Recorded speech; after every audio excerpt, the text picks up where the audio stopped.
Hey, Mr. McLaren here. So I wanted to go over how to do a silly CER a second time.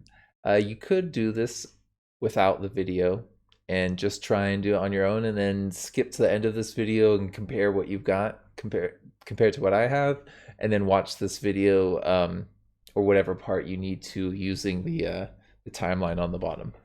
So basically, with this assignment, you're going to be working on your own.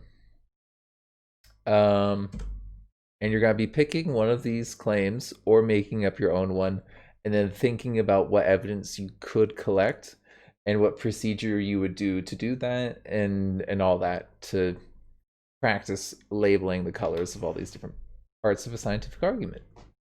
So if I'm going to go with this one, I'm going to go with the one that's a little personal to me. We're going to do the big nose one.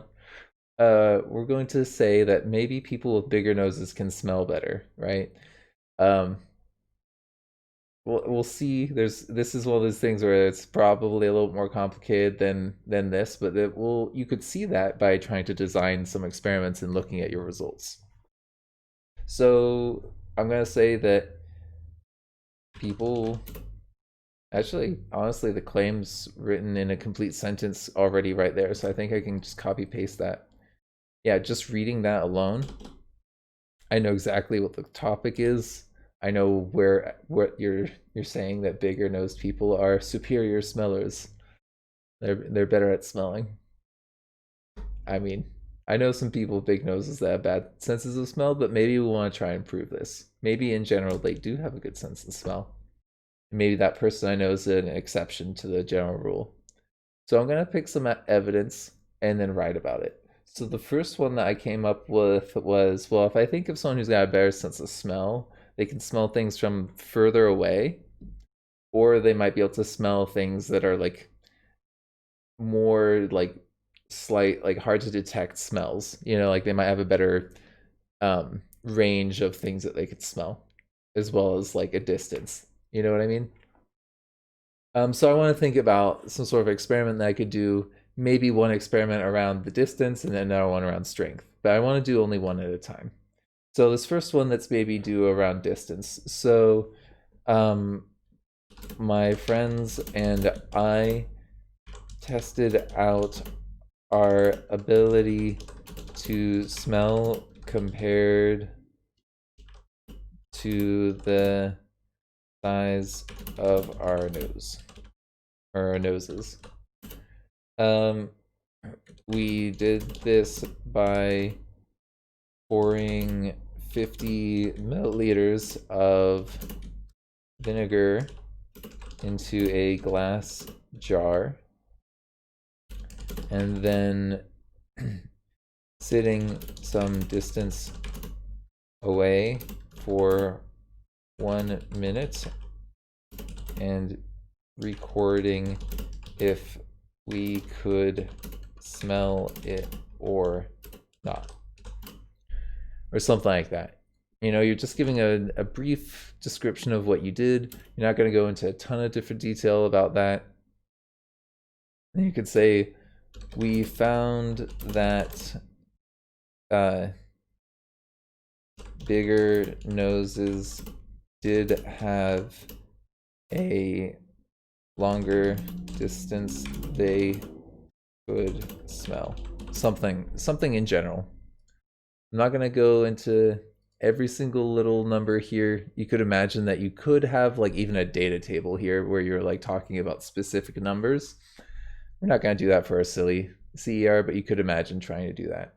So I've got this piece of evidence written. I'm going to try and color code it. Also, keep in mind that I've included the description of the definition here. I've also got some sentence frames in here to help you get started on writing some of these things. And then this is a reminder about how the color coding works. So we've just written some evidence. We now need to add the orange, purple, light blue, and dark blue for those different components. This doesn't really apply. This is the wrong rubric for this. This is the one that you'll be using later in the week. But you get the general color idea here with this rubric. So I see some numbers that we used, and there's the 50 milliliters there. Definitely want to make sure that that's jumping out. I don't see any other numbers besides the 1 minute recording there.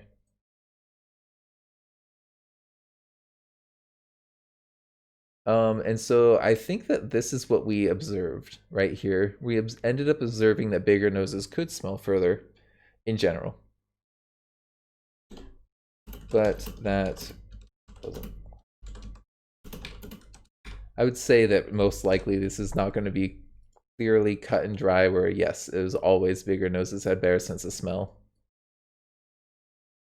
So we've got our observation, we've got some of that stuff. Let's see, I and my friends were the ones that were doing this experiment. So that would be our source, which was, I think, light blue. Yeah, the source was light blue. And then this is, in general, what we did here. Dark blue.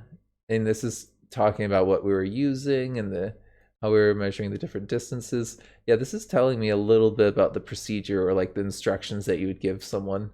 If they were to try and recreate this experiment, they would need to know the general idea of what you did here. So this is pretty well color coded. I mean, to be honest, I could do that as dark blue, but I don't really think it's part of the procedure. It's just like almost even a summary. Okay, so we could do another piece of evidence. So maybe we say, now I want to check if maybe, people with bigger noses can detect more smells. So maybe you've got like 10 different smells that you're trying to test out. So maybe you could say, uh, I brought the study to my teacher and he decided to conduct a similar study in class. In class, we set up a table with the sample and a seat 1 meter away.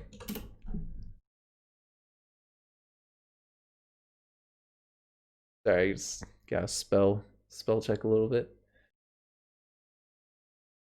We then tested if the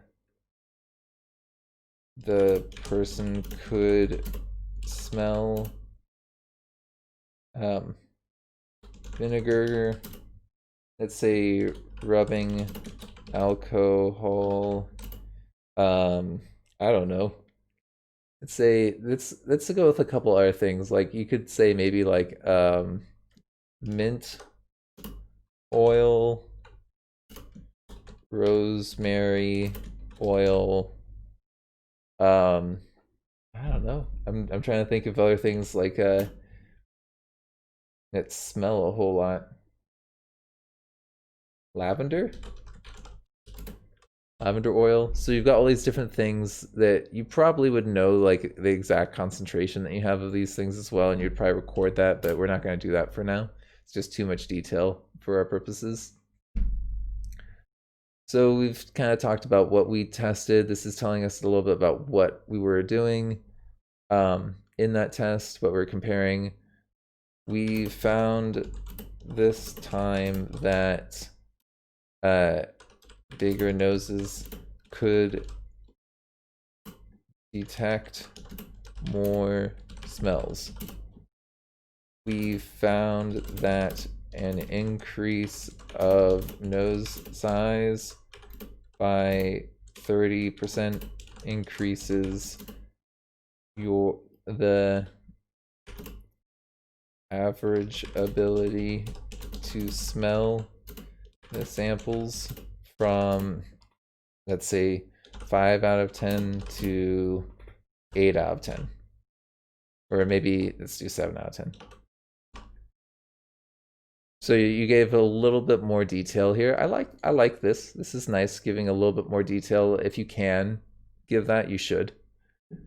So let's see. It looks like this was conducted by the class. I would say this is the source here. It's at 1 meter away. There's some measurements here. I would say the 30 here is also a number because it was something that you ended up, well, you didn't measure the 30%, but you got that from measurements. And these are also measurements that you took. And really these are measurements of the unknowns, like the mint and whatnot. Okay, so we got a little bit more of that done. I'd say this is basically the procedure, like you're talking about what you ended up doing. Hold on, that's a highlight. I need to do the text color. Yep. And then in general, this is what we found. And then this is a little bit more detail about what we found. I would definitely also make that purple. Okay, so that's looking pretty good. Third source, let's say maybe we're gonna look at some medical records of people who have had nose surgeries. Maybe there's people who have done this for plastic surgery or various other reasons, and you want to see if a change in someone's nose size affects their ability to smell. So you might be able to compare them to your baseline data that you got from these earlier experiments, is what I was thinking. We recorded or repeated the experiments above, but this time we looked at individuals who have had nose reduction surgeries. Oh my gosh, that was terrible. I'm a teacher. What am I doing? Spelling that badly. I'll take my teaching license away. It's a good thing that that's not part of the science science license test requirements. Spelling. Yeah, if it was, I would be in trouble, right? Um so we found that individuals who had reduced nose size had a reduced ability to smell. For example,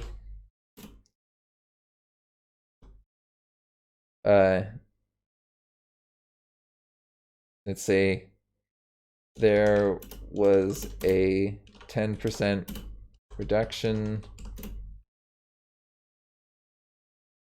in the distance someone could smell vinegar in if they had a nose reduction surgery or something like that. So here, this honestly, as it's written, it's actually kind of missing something, and you can kind of see it when you do the color coding. So I'm looking here. We've got a number. It jumps out immediately. I'm trying to look at like who's doing this. That's kind of unclear. Like maybe you could say we, but it's kind of like, well, is this like from a medical study or like how are you getting these plastic surgery results from your classroom? So maybe this is we've partnered with a local hospital. So maybe we say we partnered with a local hospital and repeated the experiment. So I think that this should end up being black now after this.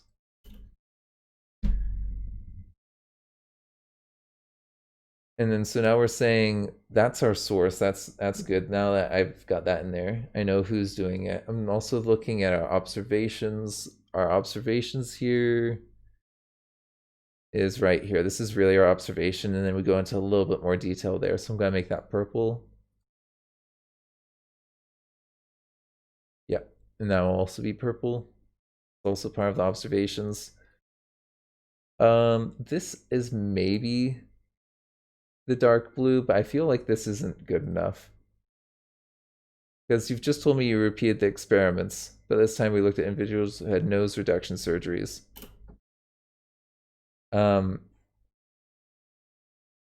We compared their results to our baseline data from the previous studies.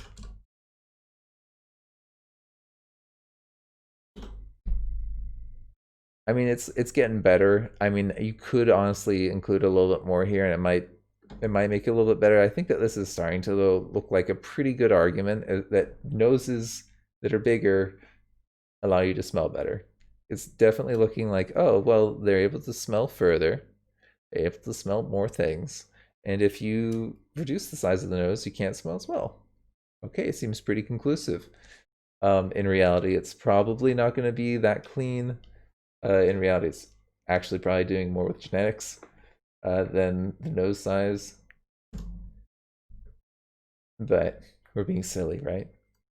So here, there's not really much argument that we can make here in terms of scientific terms, but we could say it appears that people with larger noses can smell further, smell more things, and if their nose gets smaller, their ability to smell decreases. So this is, it's almost like this is a little bit of the evidence. This is kind of like saying like, hey, this is, repeating what we saw with our claim here. Like this essentially is our claim here, but we're saying like, this is the main idea here. This is because now this is really where our reasoning starts to shine. So this is because people with bigger noses have more cells that detect particles in the air, or something like that. So you're starting to explain, talking a little bit about science, using some concepts, maybe talking about diffusion, telling me why we're seeing what we're seeing. That is your reasoning. So your evidence, you've got good things that you've seen there, pretty good data, pretty good experiment, but here's where you tell me essentially what scientific terms we're using here and why this evidence is supporting that general concept. Then you might say people with nose reduction surgeries. I got it right this time. Yay! I got it spelled right this time. Tend to lose some ability to smell, so it is unlikely to be due to unrelated genetics or something like that.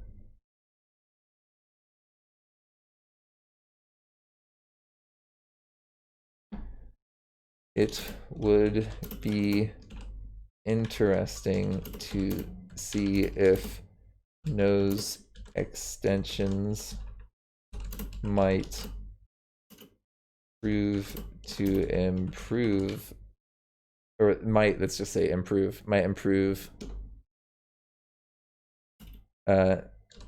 someone's ability to smell. So this last part here is not really a requirement of a reasoning, but it's always good to talk about further experiments that you might do or rebuttals for other things, saying like, okay, I don't think it's this going on here, a counter argument that someone might make. Or, I think that maybe instead of this other explanation, my explanation is better because, something like that. So you can't really highlight anything.